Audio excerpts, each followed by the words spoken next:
নমস্কার বন্ধুরা, যে কুক অ্যান্ড স্টাইলে সবাইকে স্বাগত জানিয়ে আজকে তোমাদের সাথে শেয়ার করছি রুই মাছের একটা খুব সুন্দর রেসিপি, যেটি বাঙালির অত্যন্ত প্রিয়। আর রুই মাছগুলো আগে থেকেই আমি ভেজে রেখেছি।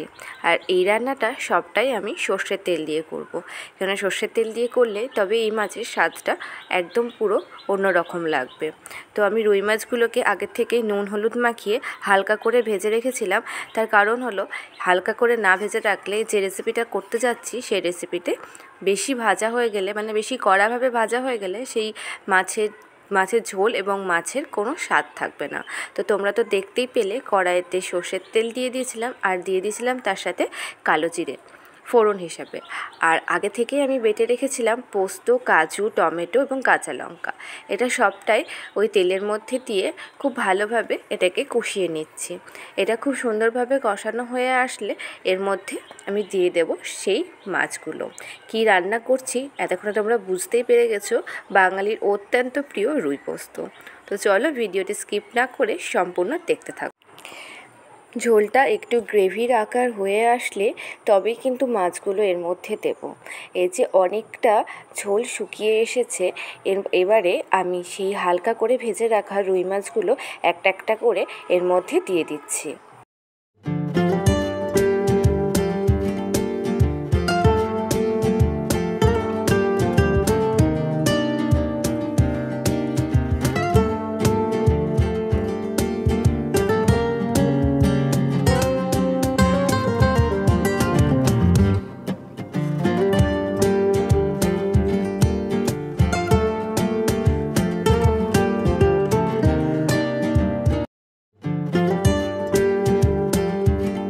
মাছগুলো নাড়াচাড়া করে নিয়ে ওর মধ্যে দিয়ে দেব স্বাদ মতো নুন।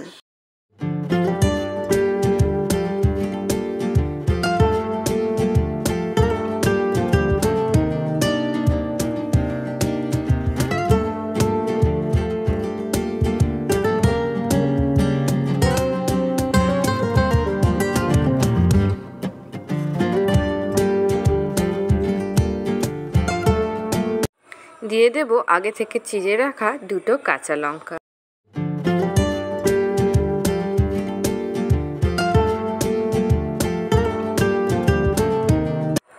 এবারে দিয়ে দিচ্ছি সর্ষের তেল, যেটা ছাড়া মাছটা অসম্পূর্ণ।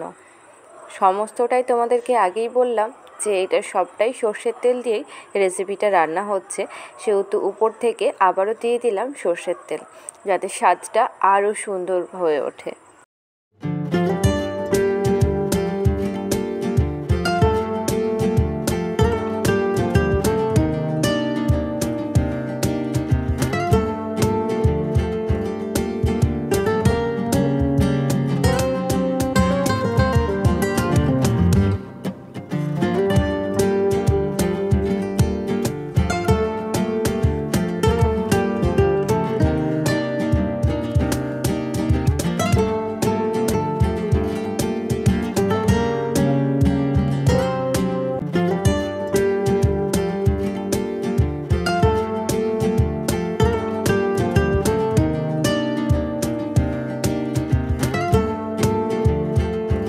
বাঙালিদের অত্যন্ত প্রিয় রুই পোস্ত আমার কিন্তু তৈরি হয়ে গেছে। তো তোমাদের কেমন লাগলো অবশ্যই কমেন্ট সেকশনে কমেন্ট করো। তো আজ এই পর্যন্তই। তোমরা সকলে খুব ভালো থাকবে, সুস্থ থাকবে। Thank you very much.